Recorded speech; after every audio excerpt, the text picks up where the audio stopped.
empezar. Buenas tardes, muchísimas gracias a todos por acompañarnos a este webinar. Mi nombre es Eugenia Peroni, soy gerente del portal educativo y miembro de Paraguay Educa. Este webinar se da en el marco de un proyecto que es un portal educativo, el portal META, que significa Medio Educativo Tecnológico para el Aprendizaje. Este portal tiene como objetivo fortalecer el proceso de enseñanza y aprendizaje de las niñas y niños dentro del sistema educativo paraguayo y acompañar el desarrollo profesional docente.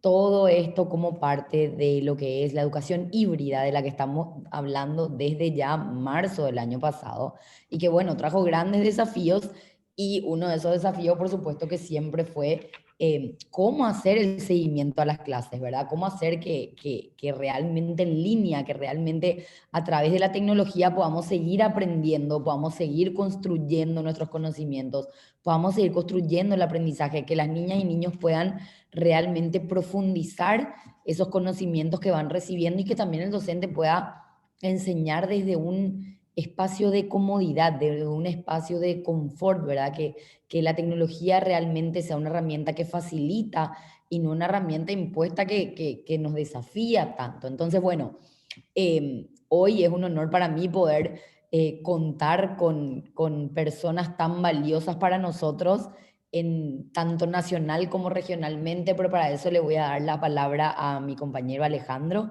y espero que todos puedan disfrutar, así como nosotros también, de esta experiencia. Si tienen alguna pregunta, por favor, compartan en el chat. Nosotros tenemos un equipo que va a ir anotando y bueno, nuestras disertantes, además de compartir ellas sus experiencias, después van a poder dar respuesta a las preguntas que ustedes tengan. Una vez más, muchísimas gracias por acompañarnos y ojalá que este espacio sea tan enriquecedor para ustedes como para nosotros.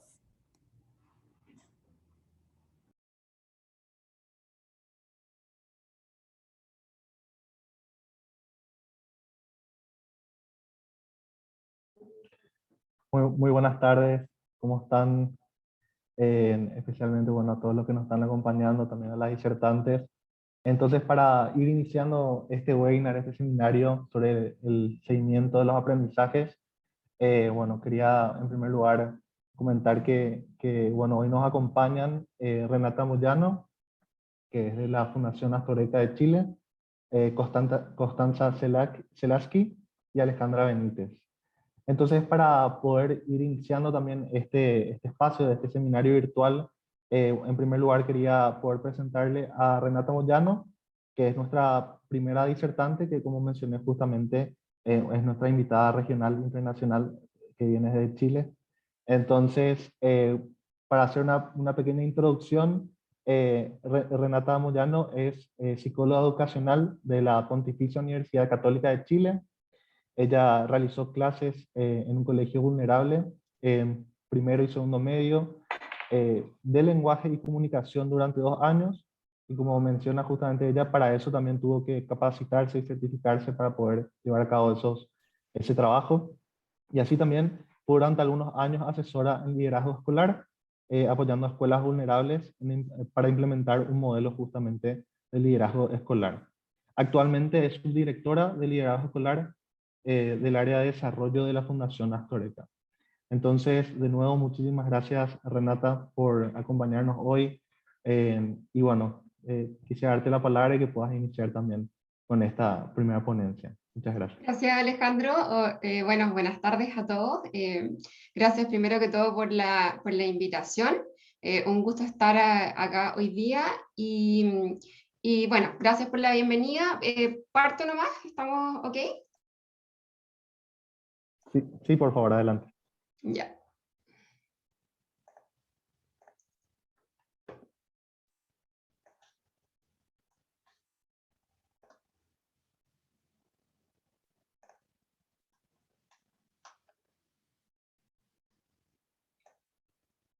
¿Me cuentan si se ve bien la presentación? Sí, se ve Renata. Sí.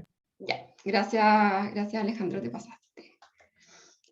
Bien, bueno, contarles de nuevo, cortito, un poco. Yo trabajo en la Fundación Astoreca. Nosotros tenemos colegios en sectores vulnerables en Chile y tenemos 3 colegios. Yo trabajo específicamente en el área de desarrollo que es un área que se dedica un poco a levantar, en conjunto con los colegios, el modelo Astoreca, y también de llevar nuestra experiencia a otros colegios del país que a veces requieren nuestros servicios y nosotros los vamos asesorando. Entonces, lo que les voy a contar ahora trata de responder un poco la pregunta que nos plantearon, que es cómo monitorear a nuestros estudiantes en pandemia. En este caso, en clases que el año pasado principalmente fueron un sistema de tareas, que entiendo es un poco el contexto en el que muchos colegios hoy en día se encuentran en Paraguay. Entonces, para eso voy a pasar por 3 puntos cortitos. El primero es contarles un poco el contexto y los resultados de nuestra fundación en cuanto a la educación, luego cómo hemos hecho monitoreo, cómo lo hicimos el 2020 y algunas ideas muy generales sobre el 2021 porque nos coordinamos internamente con Constanza y sé que ella se va a enfocar un poco más en lo que es las clases con clases sincrónicas, ¿ya? Y para partir entonces el contexto de contarles un poco de nosotros, quiénes somos y qué hacemos. Ahí ven a uno de nuestros colegios antes de la pandemia, para que se hagan una idea un poco de lo más concreto desde donde nosotros trabajamos. Y bueno, el contexto en el que estamos, nosotros tenemos los 3 colegios en la región metropolitana, que es donde está Santiago, la capital, y tenemos colegios particulares subvencionados. Eso quiere decir que se costean tanto con platas del Estado como particulares, pero son escuelas gratuitas y que tienen un promedio de 45 alumnos por sala más o menos, o sea, son grupos grandes, y tenemos 2 colegios que tienen 2 cursos por cada nivel, desde los chiquititos, desde el preescolar, hasta el último curso antes de la universidad, y un colegio que tiene un curso por nivel. Esa es más o menos nuestra realidad. Y también contarles que a lo largo de los 30 años que hemos trabajado, en general hemos logrado, sobre todo los últimos años, tener muy buenos resultados en pruebas estandarizadas a nivel nacional, tanto en el CIMSEC como la PTU, que las aplicamos en Chile. Nosotros tenemos resultados que gracias a todo el trabajo que hemos hecho son mayores al promedio nacional de nuestros colegios municipales, los colegios que son gratuitos principalmente, que dependen del Estado, mayores al de los particulares subvencionados y en la mayoría de los casos muy similar al de los particulares pagados. Y entonces ahora yo, como voy a ir de lleno a lo que es el foco de la presentación, les voy a contar sobre cómo partimos monitoreando a los estudiantes el año pasado cuando partió la pandemia, que probablemente fue un contexto bastante similar al que han vivido todos en Paraguay y en la región, como decían al principio. Y el contexto era, bueno, cuarentenas muy largas, colegios cerrados, sin clases presenciales hasta finales de año casi, más o menos en agosto, septiembre, octubre, algunos colegios empezaron a abrir, sobre todo el sector particular. Y de hecho tenemos muchos colegios que todavía no retoman clases presenciales. Familias en situación difícil, un alto porcentaje de estudiantes sin internet, y mucha incertidumbre al principio en lo curricular, pero luego ya el Ministerio de Educación en el país instaló un currículum priorizado que es el que empezó a regir. Eso me imagino que una situación similar, parecida a la que vivieron muchos países en nuestra zona. Y bueno, la pregunta es también que quería plantearles un poco es por qué sentimos la necesidad de monitorear. Nosotros hemos tenido siempre una cultura con una tradición de mejora constante y uso de datos bastante fuerte, o sea, de estar, de saber siempre dónde están nuestros estudiantes para poder tomar decisiones de mejora en base a ellos. Pero el contexto de pandemia y la situación en la que estábamos nos ponía un poco de cabeza y en una situación muy distinta a la que estábamos acostumbrados, teniendo un 40% de estudiantes sin internet o bien dispositivos para conectarse. Por lo tanto, no había sala a la cual mirar y tomarle el pulso, y teníamos esa sensación de la necesidad de saber qué estaba pasando con nuestros estudiantes, tanto a nivel académico como a nivel personal. Y para eso, como ustedes ven en la presentación, la primera acción que se estableció fue tener un sistema de tareas, un sistema de trabajo, porque estábamos en blanco. O sea, los primeros meses de pandemia fue qué hacemos, cómo lo hacemos y cómo seguimos ahora, digamos, enseñándole a nuestros niños. Ese sistema ordenó un poco el trabajo, porque había mucha incertidumbre, y se estableció, se ordenó en cuanto a las áreas que ustedes ven. Por ejemplo, cantidad y tiempo de dedicación a la tarea, devolución de una o algunas de las tareas a la semana, la cantidad de tiempo al día, el formato, la diagramación, los objetivos curriculares, que en este caso eran los priorizados, los canales de envío, de devolución, cómo actuar frente a tareas que no se devolvieran, o sea, que los estudiantes no hicieran, y algunos sistemas de registro que les voy a mostrar un poquitito más adelante. Y también se ordenó un poco el cómo hacer la corrección, o sea, cómo devolverle retroalimentación o feedback a los estudiantes de una tarea al día, considerando ciertos criterios específicos. Aquí les muestro, por ejemplo, el sistema el registro donde nosotros marcábamos los cursos que ya habían recibido la tarea, o sea, ya les llegó una actividad que realizar. Y así nos podíamos ir asegurando de que todos los cursos tuvieran trabajo que se les estuviera enviando a la casa. Eso fue como en el inicio porque no había nada. Luego, aquí en esta otra imagen pueden ver otra acción importante que realizamos en lo académico, que fue registrar si los estudiantes enviaban las tareas diarias realizadas y cuál era el nivel de logro de esta. Entonces habían dos indicadores, el envío de la tarea hecha, pero también el nivel de logro que percibían los profesores.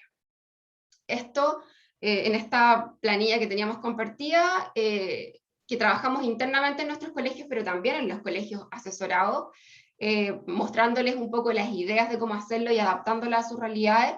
Uno puede ver el curso, el alumno en particular, la semana de trabajo, y es un registro centralizado que permitió, en una situación en la que no teníamos ningún tipo de contacto fuerte, como estábamos acostumbrados antes, poder saber realmente en qué estaban en cuanto al trabajo que estaban realizando, qué pasaba en el ciclo, en un curso en particular, en un nivel, etc.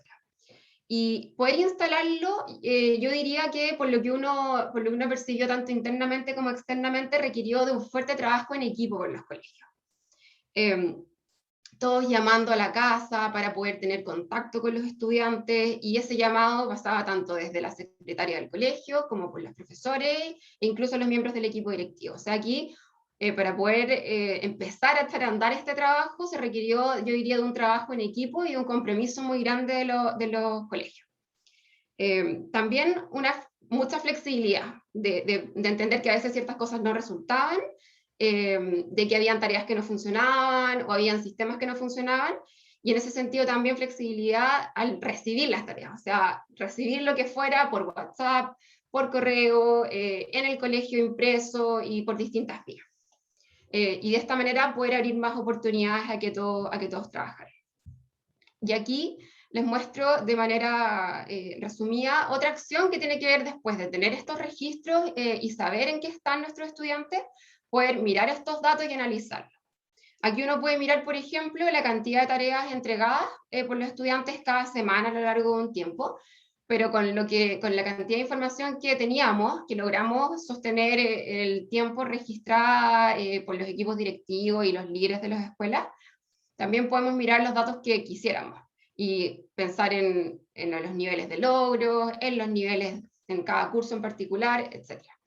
Lo importante, algo que me transmitían las personas con las que hablé de nuestros colegios y también que estaban asesorando afuera, era que lo importante era, como no teníamos clases en línea, muchos estudiantes no tenían internet, entonces no se estaban haciendo clases en línea, poder saber si estaban funcionando o no nuestros sistemas, y para eso era importante analizar esos datos.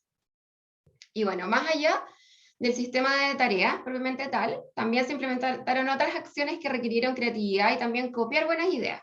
Por ejemplo, no sé, enviar tareas a través del furgón escolar, los niños que tenían esa posibilidad, o entregarlas durante los alimentos que se entregan en los colegios, que es algo que se hizo todo el tiempo en Chile durante la pandemia.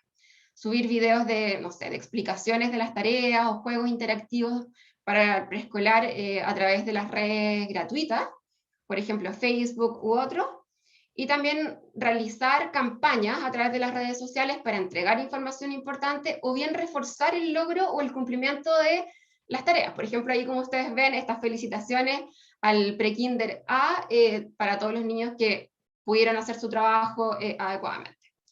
También se buscó la forma de medir aprendizajes importantes que no se podían medir por tareas, como por ejemplo la lectoescritura, incluso a través del WhatsApp, también se llegó a hacer. Y aquí, en las siguientes láminas, les muestro algunos ejemplos de ya como nuestros niños en acción, porque también para mostrarles un poco el trabajo que ellos hacían en casa, y que también era una medida del monitoreo, o sea, mostrarlos en redes sociales para ver en qué estaban.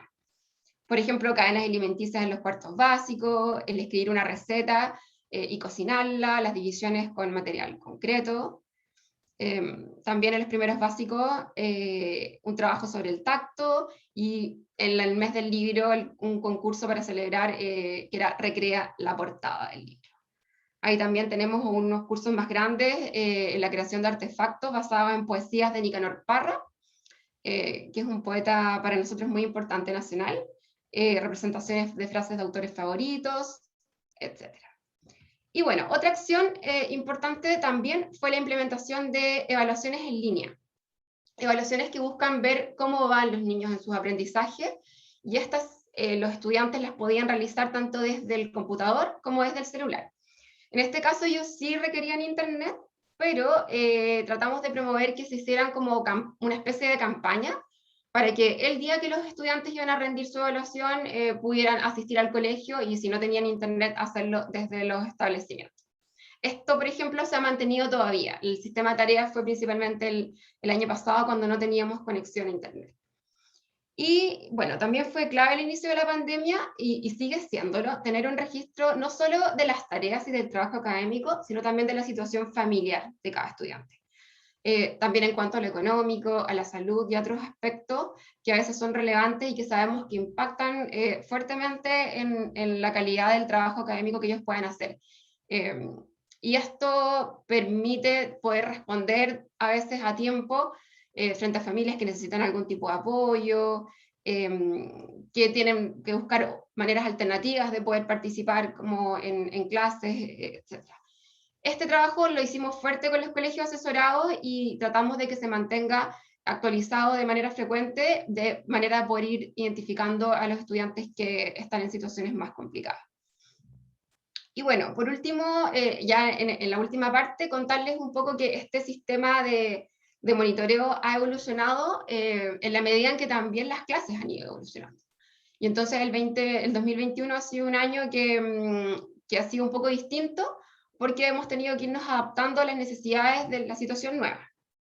Y aquí, por ejemplo, contarles que hoy día tenemos solamente un 1% de estudiantes sin conexión. Por lo tanto, las clases se realizan de manera principal durante las clases sincrónicas a través de Meet, pero que los estudiantes siguen realizando tareas, o sea, un trabajo independiente. Entonces tenemos 2 monitoreos. Ahora podemos entrar a clases a verlas y a ver cuál es la calidad de la interacción.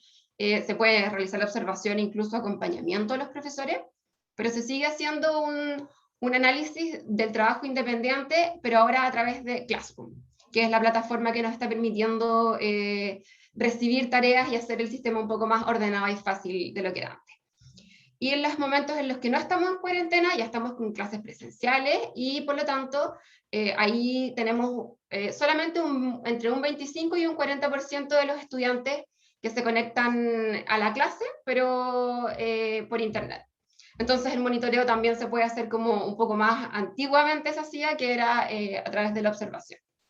Pero hemos mantenido también la lógica de revisar el trabajo independiente de los estudiantes. Eso, les dejo, ya estamos casi, claro, casi los minutos, les dejo la página web de nuestra fundación, por si es que quieren saber un poco más de nuestro trabajo, y nada, agradecerles por la invitación de nuevamente, y eso sería lo principal de nuestra experiencia que les quisimos contar hoy.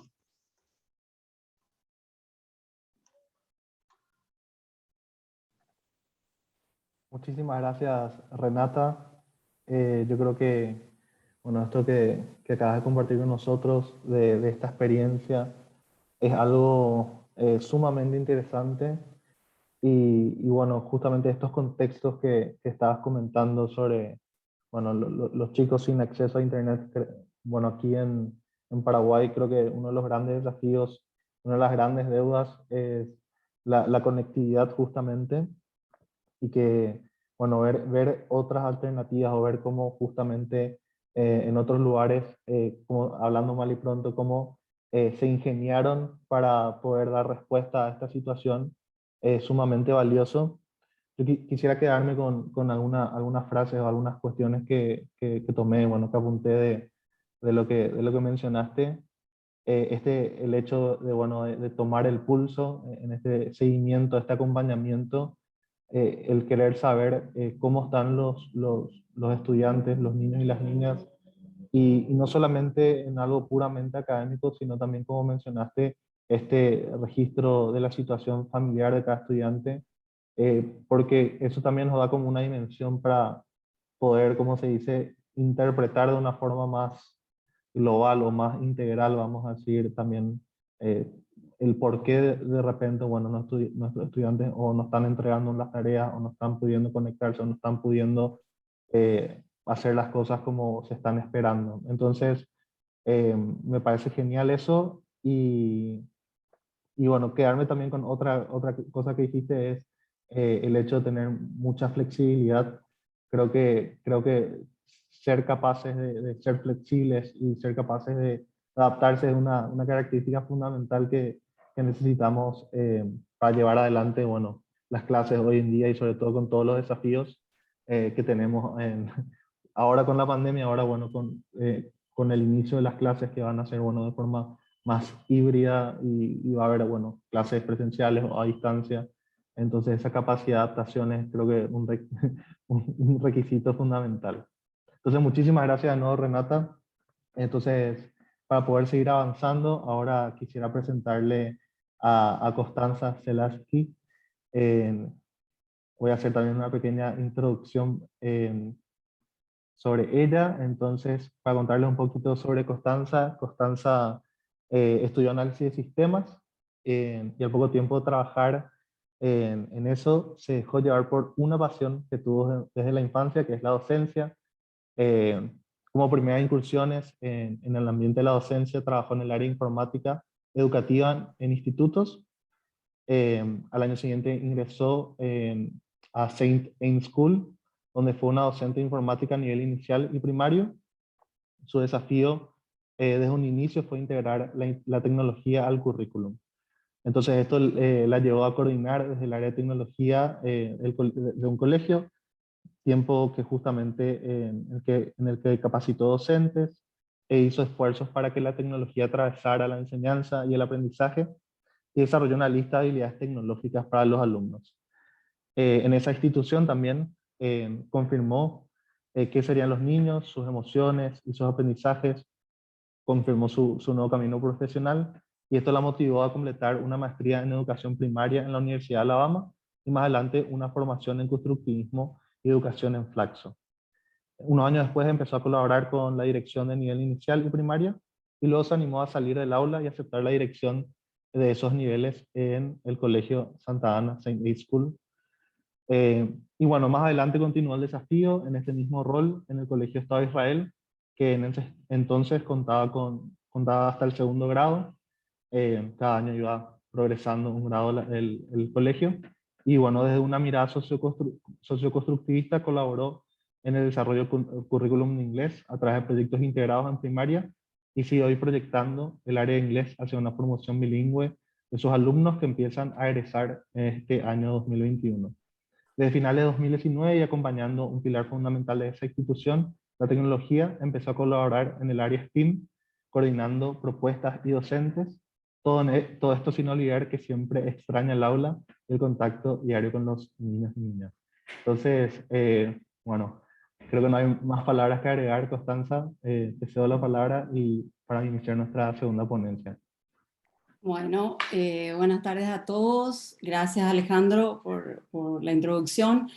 Y bueno, yo les quiero contar mi experiencia desde quizás un contexto diferente al de Renata, y a lo mejor el que más adelante Alicia también nos va a contar. Yo trabajo en un colegio privado, entonces, digamos, con otras condiciones durante la cuarentena, durante la pandemia. Y podría decir que nuestra experiencia se divide por semestres. El primer semestre del 2020 tuvo unas características, el segundo semestre otra. Este semestre, el primer semestre del 2021 volvimos a una modalidad híbrida y vamos avanzando hacia, digamos, apuntando hacia una presencialidad, siempre ofreciendo a los alumnos la posibilidad de seguir en la virtualidad si ese es un deseo de la familia. Yo lo que querría es apuntar a algunas cuestiones que creo que nos atravesaron a todos y que ayudaron a sobrellevar la pandemia. Y una de ellas, y que fue una prioridad para nosotros, es estar presentes con los alumnos, o sea, la presencia del docente, de la escuela en la casa, ¿verdad? Entonces, sí nos pusimos como prioridad un seguimiento cercano al alumno. Esto implicó hizo necesaria mejorar la comunicación en todas las direcciones, digamos, docentes, alumnos, escuela, familia, y los docentes con el equipo de gestión de la escuela. Era necesario establecer canales claros, fluidos y con buena respuesta. Y en esto coincido con Renata en que tuvimos que flexibilizar muchísimas cosas impensables antes del 2020. Por ejemplo, durante el primer semestre implementamos, a pesar, y esto quizá lo debería haber dicho antes, nosotros contábamos con una plataforma antes de la pandemia. Nosotros ya teníamos, usábamos Google Classroom como la herramienta con la que complementábamos nosotros la escolaridad presencial, pero en el momento de la pandemia, digamos, tuvimos que fortalecer esa plataforma, capacitar más a los docentes, y digamos, y esta flexibilización hizo que nosotros pensemos en otras vías también que podían complementar la comunicación con nuestros alumnos y con las familias. Así que, como todo el mundo, fuimos al WhatsApp a crear grupos entre docentes y alumnos para estar bien cerca de ellos. También, como Renata expresó, muy necesario el trabajo en equipo con los docentes y con los directivos. Había muchos acuerdos por realizar, y fue muy importante hacer esos acuerdos institucionales, movernos como grupo, pero antes de tomar las decisiones hacíamos muchos debates, y como equipo escuchábamos a los docentes y digamos, así como también lo capacitábamos, lo supervisábamos. La ventaja que tuvimos es que desde el día 1 nosotros tuvimos encuentros sincrónicos que fueron evolucionando. En un principio, por ejemplo, teníamos esta figura de que por cada encuentro que hacíamos con los alumnos sincrónicos, el alumno tenía una tarea que hacer. Luego nos dimos cuenta que había un cúmulo de tareas que era irreal, o sea, pero era un descubrir cómo íbamos a llevar esta virtualidad. Entonces todo eso llevó a debatir, ir modificando nuestras propuestas para que en el segundo semestre, digamos, ya estén mucho más instaladas las dinámicas. Digamos, nosotros dábamos tareas, pero eran tareas que nos aportaban al proceso de aprendizaje de los alumnos, ¿verdad? Otra cosa que tuvimos muy en cuenta, por ejemplo, en este seguimiento, es estar pendiente de las ausencias de los alumnos, ¿verdad? Las ausencias y las entregas de tareas. También teníamos sistemas, teníamos planillas colaborativas en las que íbamos poniendo las tareas y las ausencias para que las coordinaciones de nivel pudiesen ver dónde estaba cada alumno. No dejábamos que se acumulen ni ausencias ni entregas de tareas, así como no lo hacíamos en la presencialidad. Tratamos de acortar distancias y tampoco hacerlo en la virtualidad. Entonces, digamos, hubo mucho de enviar mensajes personalizados a los alumnos por WhatsApp, un mail a través de la plataforma, preguntarles que hoy no te vi en clase, te pasó algo, tuviste alguna dificultad con la tarea, te puedo ayudar en algo. La comunicación de la familia, con la familia fue muy importante. La virtualidad, la virtualidad amplió mucho las distancias. Entonces, sí nos cuestionábamos, digamos, cómo saber dónde estaban parados nuestros alumnos, ¿verdad? Entonces, si todos aprendían con el mismo ritmo y con el mismo nivel de profundidad. En ese sentido, digamos, nos planteamos qué contenidos íbamos a priorizar y cuáles, ¿verdad? Y cómo identificar la situación real de los alumnos que teníamos frente a la pantalla. Entonces, hubo mucho énfasis en lo que eran las evaluaciones formativas. Tengo problemas con mi cámara, no sé, con la evaluación formativa. Entonces, pusimos énfasis en la evaluación formativa porque nos daban una retroalimentación bastante rápida de cómo iban los alumnos. Eran evaluaciones que las proponíamos como actividades cortas de práctica de habilidades, por ejemplo. Y ahí, pruebas cortas y muy importante, incorporamos la reflexión como un elemento muy importante en el proceso de enseñanza-aprendizaje, porque, digamos, nos daba una retroalimentación rápida, la reflexión nos daba una retroalimentación rápida de cómo estaban los alumnos, ¿verdad? Entonces, ¿qué hacíamos? Proponíamos que el alumno ponga en palabras lo que aprendió, contribuyendo a su aprendizaje. O sea, preguntábamos, digamos, hacíamos preguntas apuntando a que ellos reflexionen sobre dónde estaban dentro del proceso que nosotros estábamos proponiendo.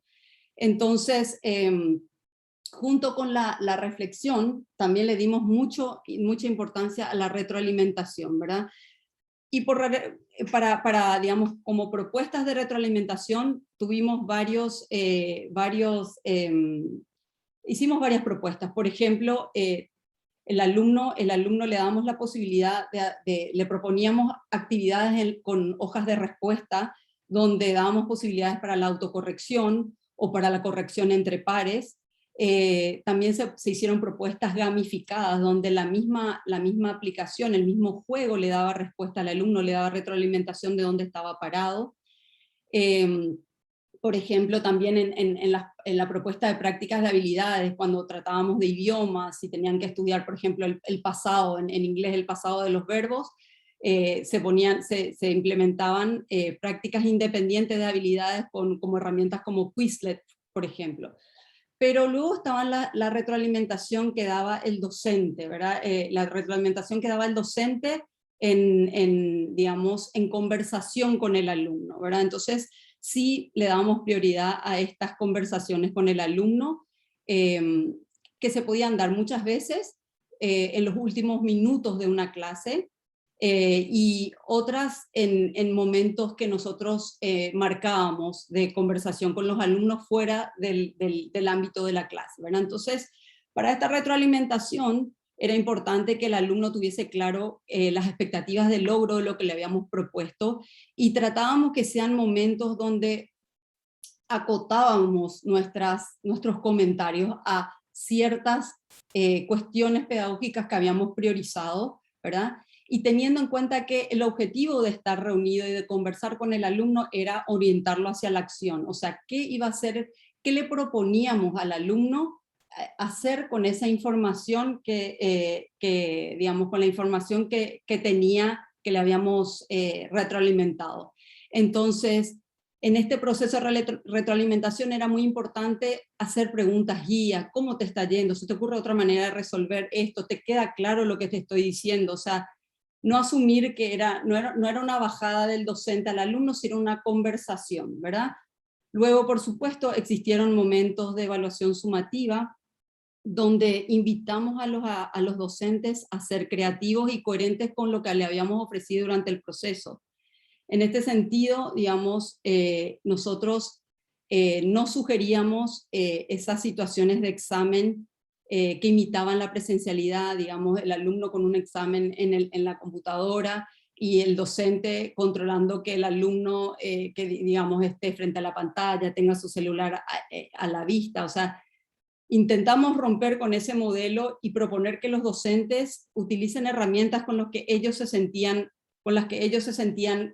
cómodos y con las que ellos realmente podían hacer una evaluación del proceso del alumno. Entonces, por ejemplo, digamos, hubo casos en que el alumno participaba digamos, de un proceso de escritura y presentaba un portfolio con todos los escritos al final del periodo. en matemáticas muchas veces le hacíamos una oferta de un caso o de digamos, una propuesta de un ejercicio de matemática, donde lo que evaluábamos eran sus posibilidades de explicar el proceso. Entonces, en estas evaluaciones sumativas eran un elemento más en el proceso de evaluación del alumno. Intentábamos que sea realmente una actividad de cierre significativa, donde pongan en práctica, digamos, en la elaboración de un producto, en la puesta en práctica a veces en forma colaborativa, de ciertos conceptos que se habían desarrollado, pero en la elaboración final de un producto. Digamos, otro aspecto muy importante y que estaba en estas retroalimentaciones que se iban haciendo, era los momentos que le dedicamos a conversar y a acompañar las emociones de nuestros alumnos. Teníamos momentos que nosotros tenemos hasta ahora momentos que le llamamos de asamblea, que los fuimos ampliando y eran grupales, a veces eran grupales del grupo entero, otras veces en grupos reducidos, y digamos, esto nos ayudaba a tener como el termómetro de cómo iba ese alumno en cuanto a su estado de ánimo con respecto a la propuesta y al acompañamiento de este momento tan difícil, ¿verdad? Una cosa que decidimos es también poder comunicar al alumno y a la familia el desempeño en forma frecuente. Y nosotros decidimos hacerlo en forma mensual, con informes consensuados con todos los docentes. Teníamos momentos en que nos encontramos para hablar del alumno y hacíamos informes consolidados de todas las materias que tenían mucha frecuencia en horas, tenían informes mensuales, a lo mejor para materias de menos carga horaria. Esto se extendía en informes bimensuales, por ejemplo. Y siempre después de estos informes de desempeño mensuales, abríamos espacios con alumnos y a veces invitábamos a la familia, en aquellos casos en que los alumnos no estaban acompañando la propuesta como lo habíamos esperado. Igual, a pesar de haber tenido, digamos, la tecnología de nuestro lado, les puedo decir que también lidiamos con problemas como la falta de conectividad, tanto de los docentes como de las familias. También tuvimos dificultades con el compromiso de la familia con la propuesta, situaciones en la casa, la situación propia del alumno, la virtualidad con los niños más pequeños que nos presentaban muchas limitaciones. O sea que aún con tecnología, digamos, fuimos evolucionando a un modelo que hoy no funciona mejor, ¿verdad? Lo que sí teníamos claro desde el día 1 y que creo que en el seguimiento del alumno es muy importante tener en cuenta que tener presente la función social de la escuela como espacio para aprender con otro. Fíjense que el año pasado estuvieron encerrados los chicos en casa, el núcleo familiar era el contexto en el que se movían, entonces para nosotros era importante establecer estos vínculos con otros pares, con los docentes, con compañeros. Y digamos, y esto nos llevó digamos, como habíamos dicho, como dijo Renata y como dije anteriormente, tenemos esta necesidad de cuestionarnos, reflexionar sobre la práctica y tomar decisiones que realmente colaboren con los aprendizajes maximizados con el uso de la tecnología. Creo que me llegó el tiempo, o sea que, Alejandro.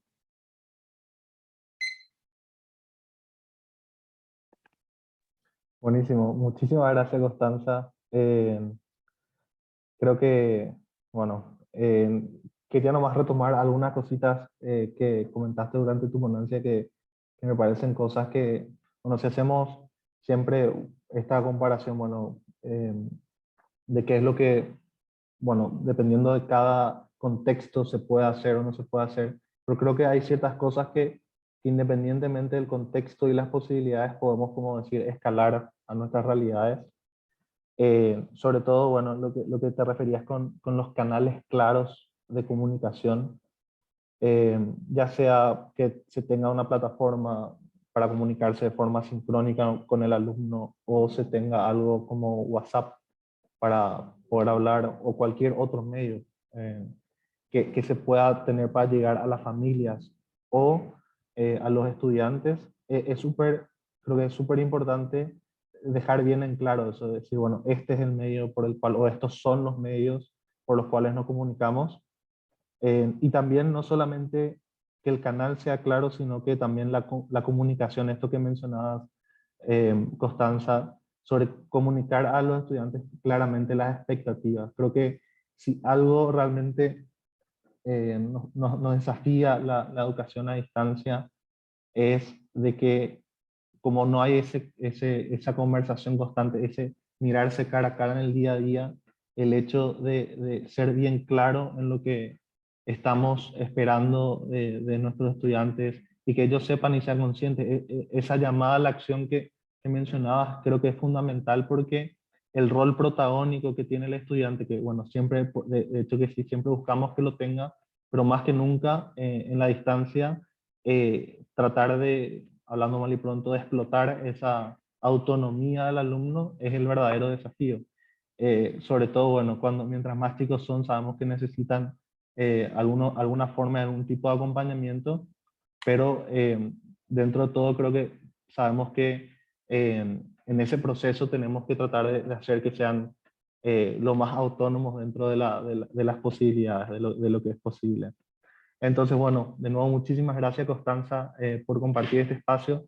También, bueno, a todos los participantes les quiero invitar de nuevo bueno, en el chat podemos escribir todas las preguntas que tengan, consultas para cada una de las disertantes. Entonces, al final de todas las ponencias vamos también a estar compartiendo al final de todo, bueno, en ese espacio. Entonces, bueno, de nuevo, muchas gracias, Constanza. Y para ir a nuestra última ponencia de este seminario virtual, quisiera presentarle a Alicia Benítez. Alicia Benítez es, bueno, como me pasó su presentación, en primer lugar, bueno, es paraguaya, es nacida en la ciudad de Yutú, del departamento de Cazapá. Está casada, tiene 3 hijos, es profesora de educación escolar básica del primer y segundo ciclo, es licenciada en ciencias de la educación, tiene 19 años de docencia, como dice acá también, más de 15 años enseñando en el primer grado de la educación escolar básica, e inició su experiencia laboral en la ciudad de Tobatí, en el Centro de Educación Inmaculada Concepción, como también en el Centro Pedagógico Caritas de Manzano. Y actualmente trabaja en la Escuela Básica número 7423 Municipal Santa Teresita. Entonces, muchísimas gracias, Alicia. También, bueno, como Constanza habló un poco de ese contexto de la educación en instituciones privadas, Alicia nos va a contar también un poco su experiencia desde lo que es las instituciones públicas en Paraguay puntualmente. Entonces, bueno, sin más preámbulos, te doy la palabra, Alicia. Muchas gracias. Sí, buenas tardes para todos. Espero que estén bien. Un gusto estar acá exponiendo un poquito lo que es la escuela pública, ¿verdad? Como ustedes saben, ahí mi presentación empecé en Tomatí, ¿verdad? Y luego me trasladé a esta escuela donde estoy actualmente. Y me encontré con el uso de las TICs, ¿verdad? Específicamente la XO. Y yo no tuve ninguna capacitación y era un desafío para mí porque los niños ya sabían. Y yo prácticamente nada. Entonces tuve que aprender porque tenía que planificar y hacer que los niños usen dentro de la sala, innovando así mis planes y los contenidos, adaptando, ¿verdad? Entonces me ayudaron muchísimo mis compañeros de trabajo y los niños, porque realmente ellos manejaban. Entonces con ellos y aprendí muchísimo y todo lo que sé puedo decir que aprendí con ellos. Que otras capacitaciones en formas esporádicas, luego en forma más intensa, pero al principio no. Y aprendí con ellos me enseñaron y muchas satisfacciones, proyectos exitosos la escuela siempre lleva a cabo, ya sea a nivel departamental, siempre se presentan ganando los niños con sus proyectos. guiados por los profesores, ¿verdad? Y entre los que puedo citar, uno de los proyectos exitosos que me tocó hacer con los niños, ¿verdad? Llevar a cabo fue hacer un librito digital, una investigación sobre las abejas. Y ellos, no sé, la clase era una clase amena, porque ellos exploraban, cada uno hacía su libro, hicieron su libro digital, defendieron ese proyecto con la ayuda de formadores también de Paraguay Educa en aquel momento el profesor Ricardo Maidana. Y así. Y luego vino el verdadero desafío, ¿verdad? Que llegó la pandemia. ¿Y ahora qué hacemos? Porque yo, como ustedes saben, mi realidad es muy diferente a la que expuso Constanza y Renata. Es una escuela que, si vos le miras, no vas a decir que es pública, es medio privada, pero se hizo con la ayuda de ONGs, de gestiones que hizo de la directora, ¿verdad? Entonces, mis padres son de escasos recursos, la mayoría salen a vender chipas, dulces. Entonces nuestra situación económica eh, impedía un poquito tener una clase sincrónica, ¿verdad? Que es lo que me hubiera gustado hacerlo, ¿verdad? Ya que nosotros contábamos con las máquinas, pero no la conectividad. Y ustedes saben que el internet es caro, eh, no es gratuito. Y con las posibilidades económicas de mis padres era imposible. Con algunos sí, pero con otros no. Entonces, ¿qué hacemos?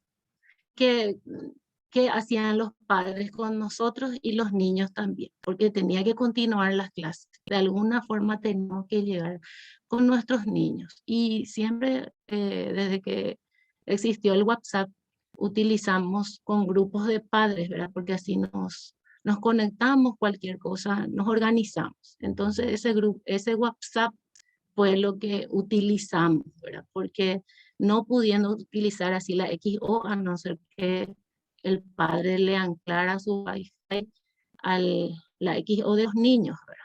Que hubiera sido lo ideal, pero no fue así. Entonces, tuvieron que aprender los padres también que eran PDFs, que es Word.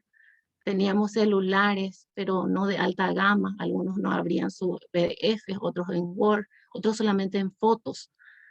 Y bueno, pero llegamos con los contenidos, con lo que ellos tenían que realizar, priorizando siempre los contenidos básicas, ¿verdad? Que ellos tenían que realizar y también flexibilizando el horario. Todo el día estamos conectados, por decirlo, ¿verdad? Pero nuestro horario, o sea, en mi caso y el de mis compañeros también empieza a las 6 de la tarde, cuando los padres llegan a sus casas. En ese proceso de llegar en el descanso de su casa, se conectan, te dicen, profesora, yo no entendí esto no me abre. Entonces era en ese momento mandar audios, hacer pequeños videos explicativos para que ellos entiendan, por más de que nosotros teníamos una plataforma gratuita, a veces era muy extenso y teníamos que acortar, entonces era mejor de repente hacer nosotros también, ya que ellos me conocen, a mí le conocen a su maestra, ¿verdad? Y escuchar la voz de la maestra es lo mejor que hay, ¿verdad? Para los niños, ¿verdad? Y yo también, ¿verdad? Interactuando con ellos. Y siempre fue por medio del WhatsApp. Gracias a la predisposición de los padres también, que se pusieron las pilas. De repente tampoco había ya plata para tener esa conexión. Fuimos cargando saldos, en mi caso, en el caso de mis compañeros también. ¿Para qué? Para que llegue el contenido, el aprendizaje a los niños, ¿verdad? Y para que haya también retorno de lo que nosotros le estamos enviando las tareas en forma diaria, ¿verdad?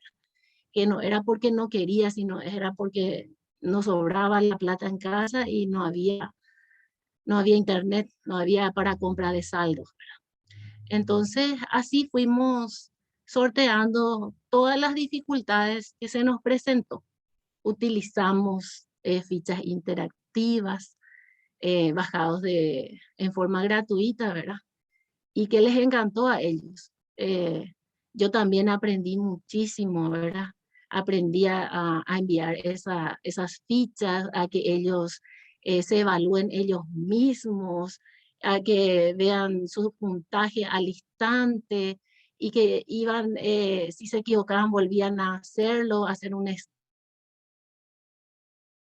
presentaciones en videos, enviar sus trabajos y valorar y decir, profe, este hice yo, nadie me ayudó.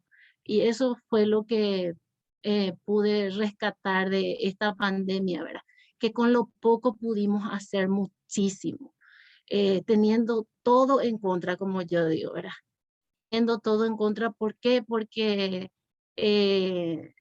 como les conté, somos de escasos recursos, ¿verdad?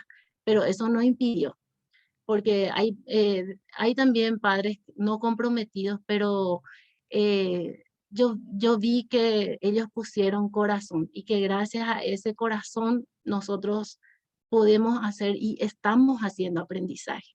La educación nunca paró de cualquier forma, hicimos patria, llegamos con los alumnos que no entendía, que no retornaban. También hicimos retroalimentaciones en base a contenidos específicos para ver el logro y no logro de las actividades, ¿verdad?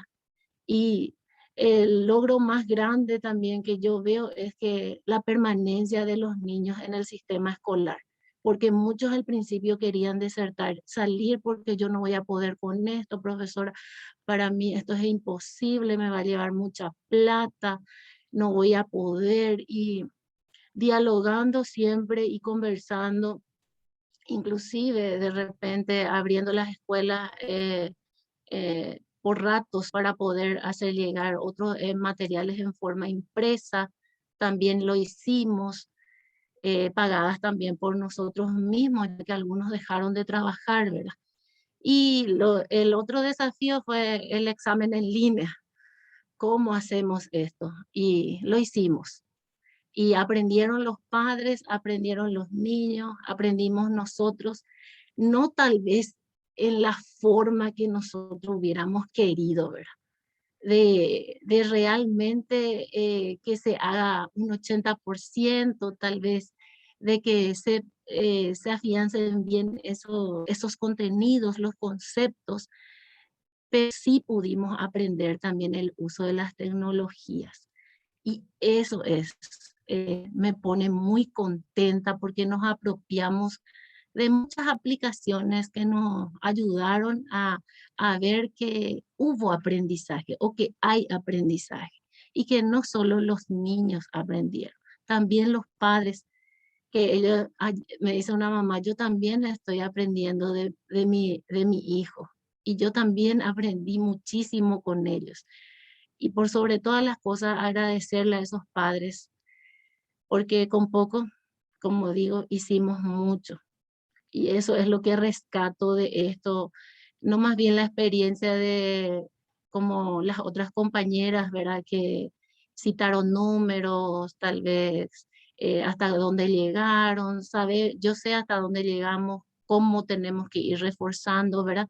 A través de pruebas diagnósticas que hicimos, hay falencias, hay cosas que mejorar, pero rescato esta parte que pudimos llegar a los niños, no desertaron de nosotros y que con poco eh, hicimos mucho, hicimos y que este desafío lo vi más bien como una oportunidad también para reflexionar sobre mi práctica, ¿verdad? Y ir utilizando las tecnologías y que clares, ¿verdad? Entonces,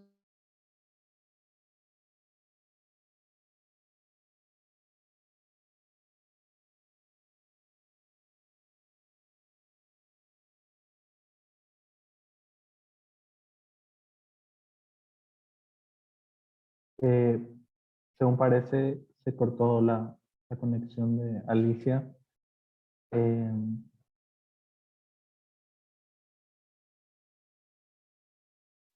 Muy bien. Eh, bueno, mientras que esperamos que... ¿Estás, Alicia? Ahí te puedes desmutear.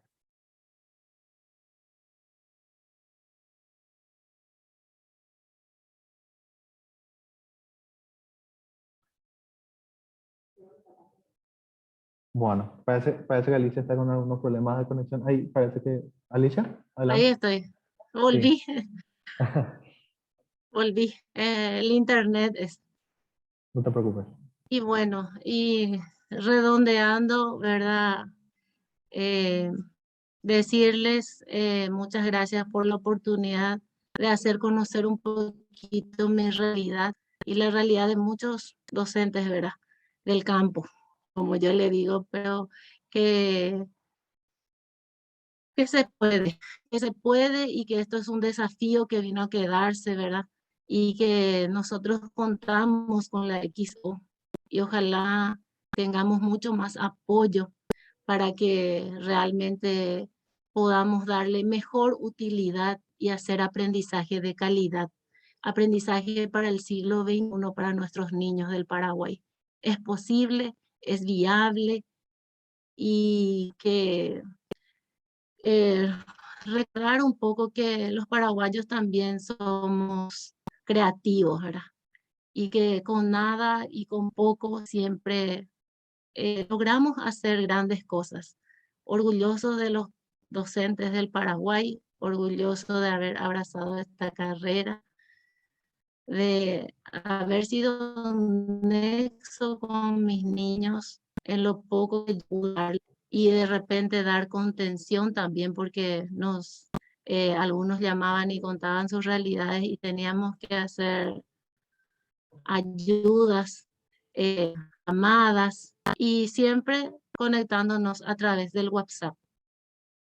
Y muchas gracias por la oportunidad y como hoy es el día del guaraní, Aguille PM, Sherendu Jawere.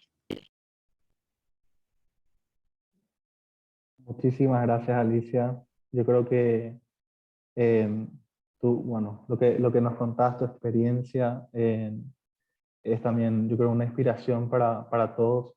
Como bien comentaste, el tener, bueno, todas estas dificultades, como dicen algunas personas, la necesidad es la madre de la creatividad, y creo que bien, bueno, tu ejemplo nos muestra también cómo uno se puede ingeniar para dar respuesta a situaciones bueno, que parecen justamente muy adversas. Me quiero quedar con una de las cositas que dijiste particularmente sobre reflexionar sobre la práctica. Creo que es esta oportunidad particular bueno, de este cambio que implicó pasar a la educación a distancia, y bueno, ver que muchas veces todas las dificultades y obstáculos que se presentaban para poder llevar adelante el proceso de enseñanza-aprendizaje, bueno, creo que es un momento perfecto también para reflexionar sobre cómo estamos haciendo y por qué estamos haciendo las cosas. Entonces, de nuevo, muchísimas gracias, Alicia. Y bueno, ahora vamos a tener un momentito, este espacio se abre un poquito para hacer algunas preguntas de parte, bueno, de los participantes. Entonces, bueno, acá ya tengo algunas preguntas de algunos participantes que quisiera poder, bueno, pasarles. Para Constanza y Renata es en particular esta pregunta que dice: ¿cómo lidiar cuando nos encontramos con estudiantes desanimados? ¿Cuál es el mecanismo más eficiente de comunicación para padres con hijos desanimados? Entonces, bueno, son como dos preguntas. Bueno, sí. Bueno, básicamente nos podemos quedar con la primera parte. ¿Cómo hacemos o cómo podemos hacer para lidiar cuando tenemos estudiantes que están desanimados? Entonces, no sé, Renata, si quieres ir vos primera.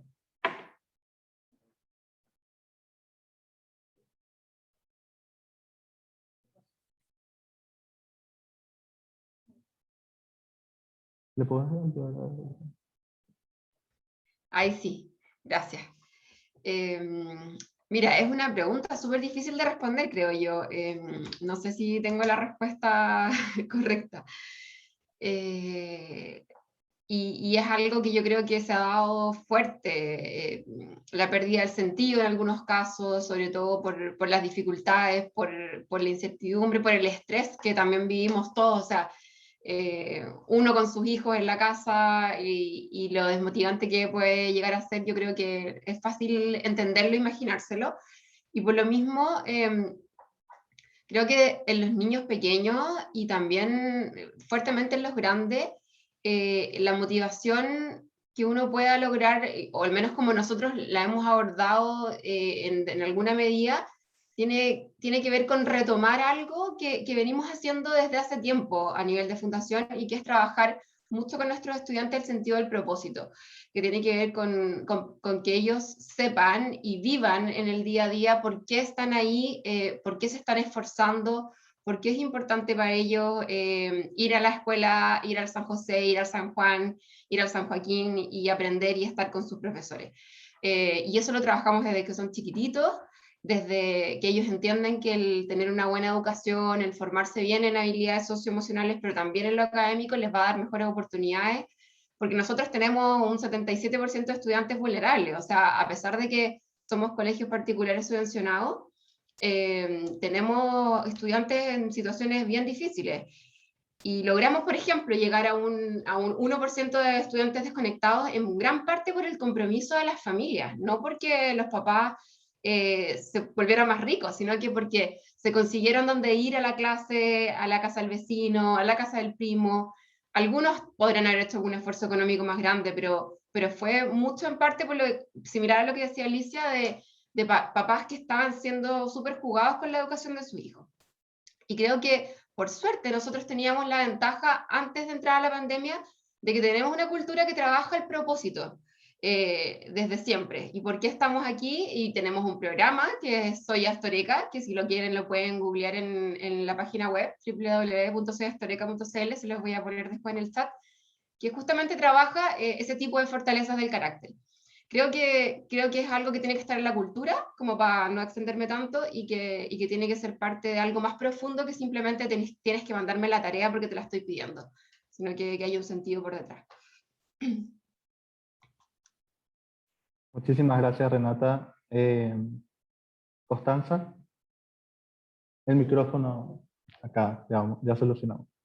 Bueno, así como dice Renata, muy importante, nosotros trabajábamos mucho antes y fortalecimos también el tema de la identidad, de qué nos identificaba como colegio, como para, digamos, que esa conexión con la identidad y el orgullo de tenerla sea un pilar para seguir adelante. Pero por otro lado, esto que yo les decía de la reflexión y del vínculo cercano con el alumno, de encuentros, de audios, el sentir, o sea, es muy distinto que el docente esté con el grupo entero enfrente, que convoque uno a uno. Hicimos ese esfuerzo de convocar cuando veíamos temblar un poco a algún alumno o que lo veíamos muy lejano, hacer comunicaciones directas, personalizadas, teléfono, cosas que antes no hacíamos, las hicimos.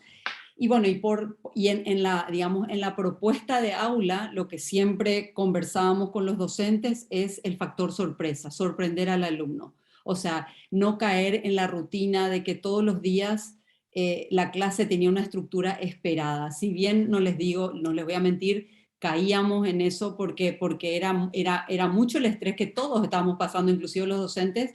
Siempre apuntábamos a poder observar la clase de un docente, observar entre pares como para darnos esa mirada distinta y darle ese sorprender al alumno, cambiar la dinámica, cambiar la estructura de la clase, no iniciar siempre con el docente hablando y el alumno practicando una habilidad, sino no. A veces dábamos vuelta a la clase, la sorpresa era una herramienta que teníamos como para enganchar al alumno. Aún así, con las dificultades, tuvimos alumnos lejanos que tuvimos que que acercar de diferentes maneras, pero la conversación y el vínculo fue muy importante con el alumno y con la familia.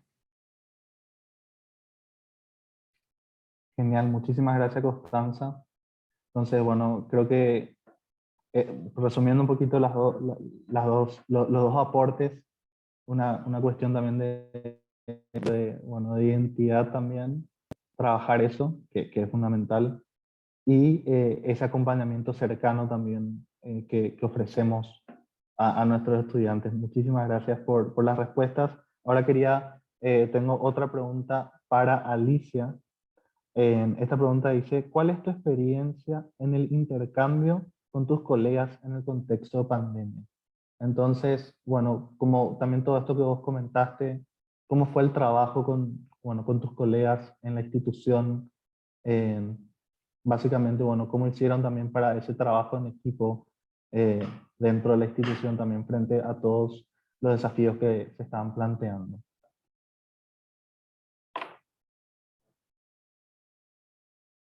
Estoy pudiendo. Ahí entré, ¿verdad? Trabajo en equipo con mis colegas. En la escuela sería con mis pares de la escuela. Así mismo, así mismo. Y realmente con los pares en la escuela nosotros trabajamos, somos muy unidos, ¿verdad? Trabajamos en forma conjunta. Si bien como era, somos de UP, de repente podíamos hacer videollamadas y ver hacia dónde íbamos a apuntar para poder llegar a los alumnos, ¿verdad? Entonces, priorizar contenidos, ver cómo llegar a esos alumnos que no podían buscar las estrategias. Y pensando todos juntos, creo yo, llegamos a eso. No sé si a algo más, a qué se refiere, ¿verdad? Porque también trabajando con los colegas, yo puedo decir que trabajamos en forma conjunta con mis compañeros también, pero puedo decir y hablar de otra realidad, ¿verdad? No más bien, como yo tengo un grado y estoy a la mañana y a la tarde, ¿verdad? L- eh, Formamos grupos de WhatsApp a nivel nacional también y trabajamos con los profesores. Y hay una profesora de Itagua, otra de Hernandarias y yo de Cacupé. Entonces, siempre buscando cómo llegar al alumno, ¿verdad? Y cómo mejorar y priorizar lo que nos daban en plataforma. Y más bien ese trabajo también lo hacía con mis compañeros pares para ver qué teníamos que hacer, lo que teníamos que hacer dentro de nuestras escuelas en forma en común. Pero en mi práctica como grado yo trabajé con esas profesoras, acortando PDFs, haciendo otros videos, utilizando otras dinámicas, cambiando, así como dijo Constanza, otros contenidos que no sea lo mismo, porque muy tedioso es hacer lo mismo siempre. Entonces buscar algo innovador. Trabajé con mis compañeros, sí, pero en forma particular te puedo decir que más bien trabajé en mi cuarto grado con profesores de otros departamentos, que nos ayudamos en pos de nuestros niños, ¿verdad? Buenísimo, muchísimas gracias, Alicia. Qué interesante el hecho de formar redes, como decías, más allá de la ciudad o mismo interinstitucionales de docentes. Yo creo que ese espacio para poder compartir buenas prácticas y, bueno, no solamente buenas prácticas, preguntas, ¿verdad? A veces no sabemos qué hacer y tener otros pares bueno, estén en la misma y, como se dice, dos cabezas piensan mejor que una y, bueno, ir pensando juntos, bueno, cómo dar respuesta y capaz, bueno, no siempre la misma solución se aplica en todos los casos, pero el hecho de que surjan esas ideas, que broten nuevas ideas, también, como se dice, arranca ese proceso creativo en nosotros y nos ayuda también a poder plantear más cosas o cosas nuevas e innovadoras en nuestras aulas. Muy bien, por cuestiones horarios vamos a tener que ir cerrando también ya nuestro webinar, nuestro seminario virtual. De nuevo les quiero agradecer a Renata Moyano, a Constanza Selaski y a Alicia Benítez. Creo que fue un espacio súper enriquecedor, un espacio que realmente nos hace también reflexionar sobre cómo venimos haciendo las cosas. Ahora, aquí en Paraguay particularmente, vamos a ir retornando gradualmente a la enseñanza presencial, o más bien, bueno, vamos a ir viendo cómo se dan esos cambios. Entonces, sabemos que estos aprendizajes que nos dio la pandemia son herramientas nuevas que vamos a tener para utilizar en nuestro día a día.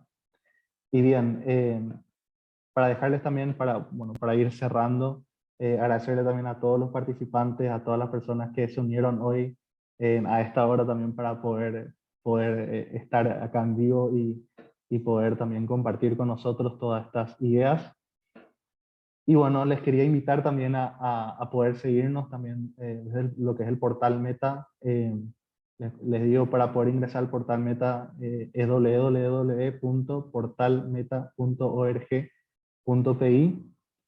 Nosotros, bueno, vamos a estar anunciando también, les invito a que nos puedan seguir a través de las redes, tanto en Facebook o Instagram o Twitter.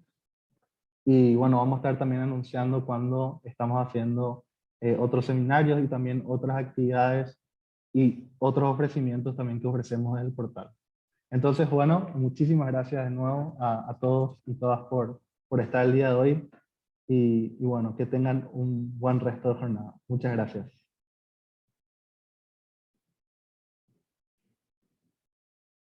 Gracias a vos. Gracias, Alejandro, por la ayuda. Y a Nata y a Constanza también un gusto compartir con ustedes. Lo mismo digo,